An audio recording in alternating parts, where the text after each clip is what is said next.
अपने हिंदू धर्म में तो कहते हैं ना, यत्र नार्यस्तु पूज्यन्ते तत्र रमन्ते देवता। यत्र नार्यस्तु पूज्यन्ते तत्र रमन्ते देवता।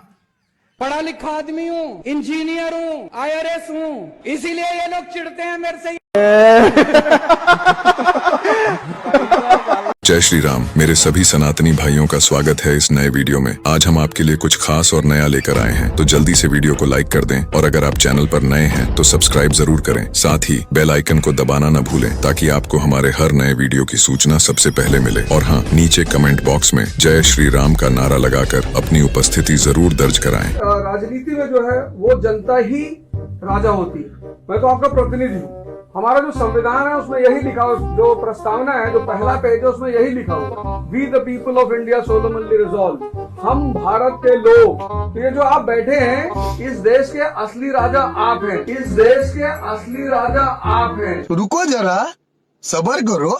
कि शुरुआत में केजरीवाल कहते थे कि ना घर लूंगा, ना बंगला लूंगा, ना गाड़ी लूंगा, लेकिन अब देखिए आवाज कितना आलिशान बना लिया गया है। इस पर क्या कहेंगे? तो राजा को मैडम महल में ही रहना पड़ता है। तो राजा को मैडम महल में ही रहना पड़ता है। हरामी मानुस 2 दिन में पलट गया।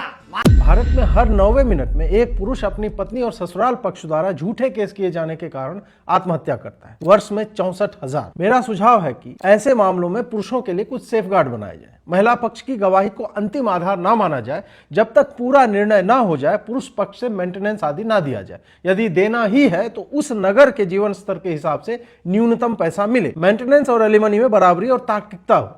पत्नी यदि कमाने योग्य है तो उसे कोई मेंटेनेंस ना दिया जाए। यदि बच्चा है तो स्थानीय जीवन स्तर के आधार पर मेंटेनेंस दिया जाए, ना कि पिता की कमाई के हिसाब से। मेंटेनेंस या एलिमनी के लिए एक समय सीमा हो। यह नहीं कि विवाह के 3 महीने बाद तलाक लेकर आधी प्रॉपर्टी या पैसा लूट लिया जाए। विवाह में बीते समय के अनुसार यदि साथ रह रहे हो तो प्रति वर्ष 5 वर्ष के चरण में संपत्ति का हिस्सा आनुपातिक रूप से आधा तक पहुंचे। यानी 25 वर्ष के बाद तलाक लेने पर आधा हिस्सा 20 वर्ष पर 40%, 10 वर्ष पर 20 और 5 वर्ष पर 10% आदि। लुटेरन पत्नियों से पतियों की नौकरी को बचाने के लिए कोर्ट अपनी सुनवाई की समय सीमा तय करे। वीडियो कॉन्फ्रेंसिंग पर सुनवाई की संभावना रहे। पुरुषों पर होने वाले मानसिक प्रभाव को भी उतनी ही प्रधानता मिले जितनी महिलाओं को मिलती है। पति की नौकरी जाने की स्थिति में मेंटेनेंस केवल उसकी अचल संपत्ति के आधार पर हो, न कि इस बात पर कि वो आगे भी कमा सकता है। विवाह में पढ़ी लिखी पत्नी की यदि नौकरी नहीं है तो वह गृह कार्यों के माध्यम से घर में योगदान देती है। जब वह घर का हिस्सा ही नहीं है तो पत्नी का योगदान शून्य हो जाने के कारण उसे पति की कमाई से मेंटेनेंस पाने का कोई अधिकार नहीं, यदि वो स्वयं कमाने योग्य हो तो। और अंत में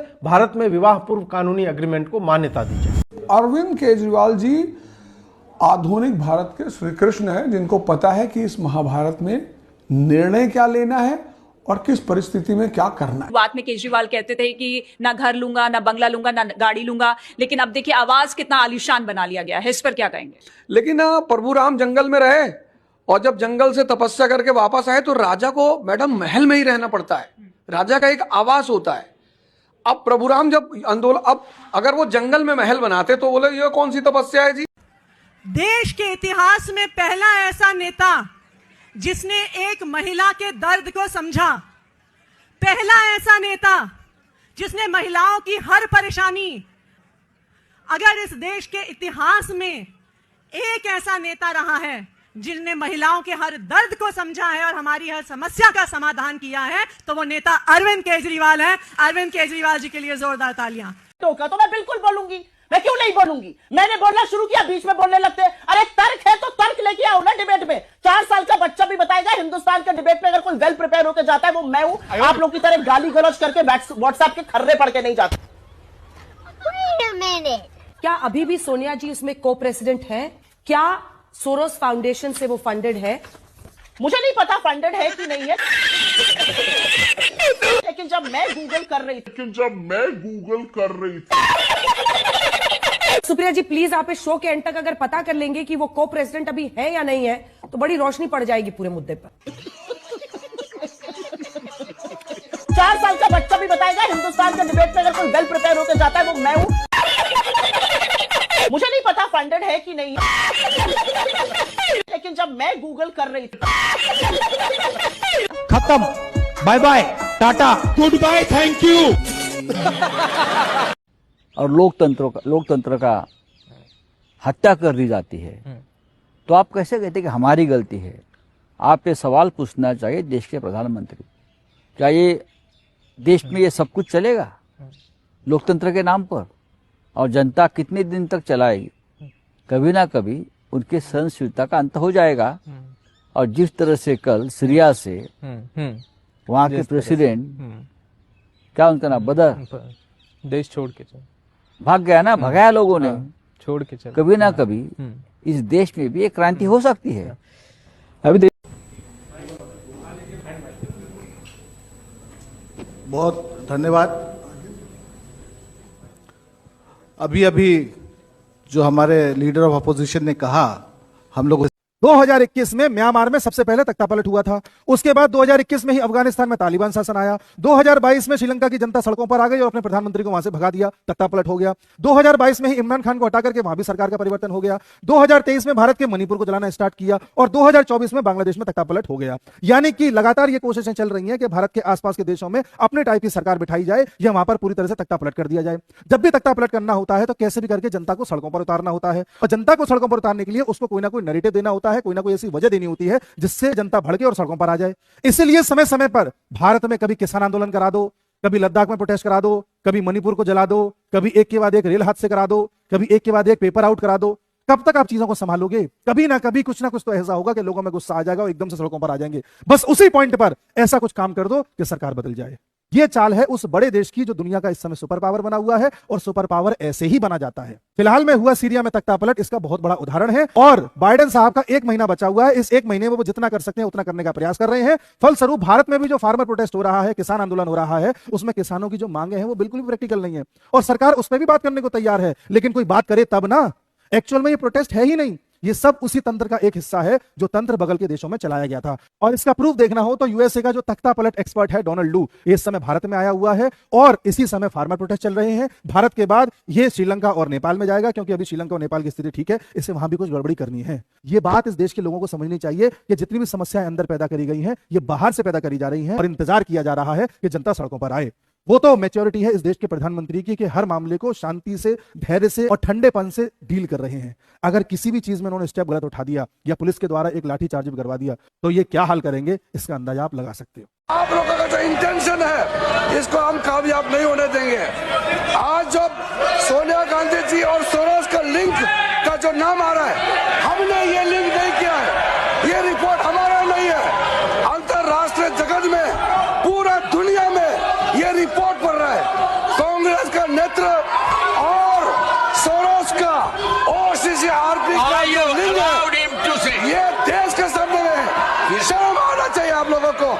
देश के विरोध में काम करने वाले, भारत के खिलाफ काम करने वालों के साथ आप लोग तालमेल में रहते हैं। जो जॉर्ज सोरोस बोलते हैं आप लोग भारत में वही भाषा बात करते हैं। हम लोग पूरे इस सदन में जितने भी मेंबर है, हम लोग भारत के नाम में एक साथ यूनिटी खड़ा करना चाहिए। आप भारत विरोधियों के साथ खड़ा रहते हो, आप भारत को नुकसान पहुंचाने वाले के साथ में खड़ा रहते हो और फिर आप चेयरमैन के खिलाफ में नोटिस देते हो। पिछले हफ्ते जो हमारी व्हाट्सएप फैमिली ग्रुप है, हमें एक हफ्ते से सिर्फ ये डिसाइड करें कि हम कैसे आपको कहेंगे प्राइम मिनिस्टर जी, प्रधानमंत्री जी। रीमा बुआ मेरे को रोज फोन करके पूछ रही है क्या मैं ये बोल सकती हूँ, क्या मैं ये वो बोल सकती हूँ। मैं भी आपका परिवार का हूँ भाई, आपको जो मर्जी पड़े वो बोलिए। बहुत अच्छा रट किया। आदरणीय प्रधानमंत्री श्री नरेंद्र मोदी जी। कट।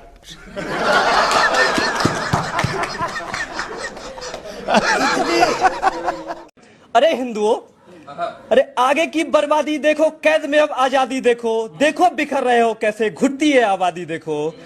और ना धर्म बचेगा मानो यह ना संस्कृतियों की शान बचेगी, ना धर्म बचेगा मानो यह ना संस्कृतियों की शान बचेगी, नहीं बचेगा वे तुम्हारा ना ही अब पहचान बचेगी।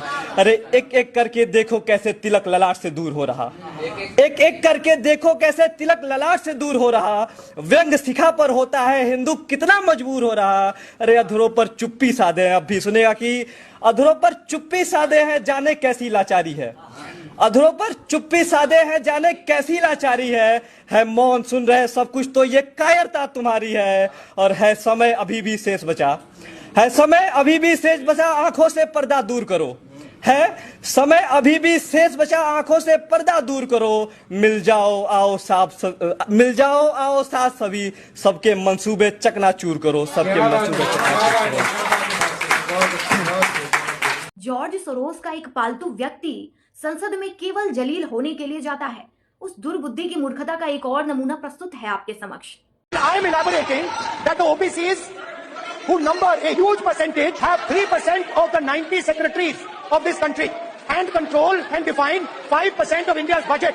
This is an insult and a shame to the OBC community. ये OBC community का अपमान है।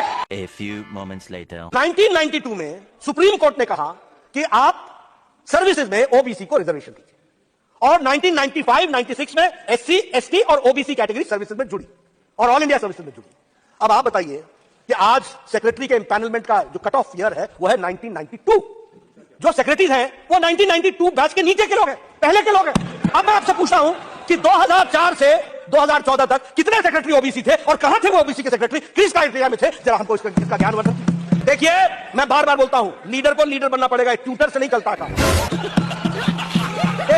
ये ट्यूटर्ड स्टेटमेंट से नहीं चलता है काम, और वो भी ट्यूटर अगर कोई लीडर हो तो भी समझ में आता है। ये एनजीओ को लेकर के आ जाते हो जिनको मैंने पता न सता कोई चीज जानकारी नहीं, वो आपको समझाते हैं और आप बोल करके सुनते हो। I was shocked and shattered and shocked. अरे भाई, शॉक तो लगना ही था, जब पढ़ना ही नहीं पूरा तो शॉक ही लगेगा, और क्या हो? अब जब मालिक ऐसा है तो चमचों की परिस्थिति के क्या ही कहने।